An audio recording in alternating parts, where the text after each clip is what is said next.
contre X. La prolifération des trottinettes électriques dans les grandes villes pose bien des problèmes de sécurité. Même si des mesures de régulation sont en train d'être prises, tous les vides juridiques ne sont pas comblés. Un homme, accidenté lors de l'utilisation d'un de ces engins, s'est ainsi rendu compte qu'il n'était pas couvert par une assurance. Il a décidé de porter plainte contre le loueur. Kelly O'Neill, Dalibor Samak et Guillaume Brunero. Cela fait maintenant 6 mois qu'il est immobilisé, malgré la rééducation.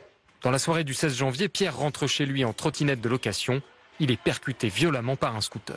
L'impact a été assez violent. J'ai fait un vol plané d'à peu près 8 mètres. J'ai eu une double fracture ouverte, donc du tibia et du péroné.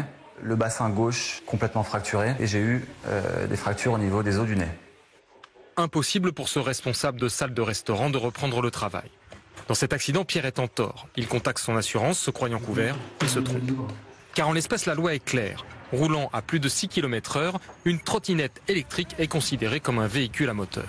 À partir du moment où vous avez un véhicule qui a un moteur, ce qu'on appelle un véhicule terrestre à moteur, vous êtes soumis à l'obligation d'assurance responsabilité civile à minimum. Le loueur doit proposer une assurance responsabilité civile, au même titre qu'un loueur de véhicules normaux.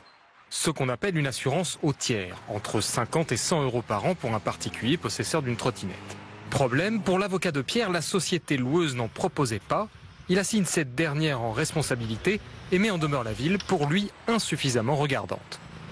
La mairie de Paris a fermé les yeux sur des fautes de sécurité, à savoir que les opérateurs n'étaient pas assurés au moment où ils s'installaient sur le domaine public. La mairie de Paris considère au contraire qu'elle n'avait aucune obligation juridique de vérification. Contactée, la société de location affirme quant à elle assurer tous ses utilisateurs pour les dommages corporels qui relèvent de sa responsabilité.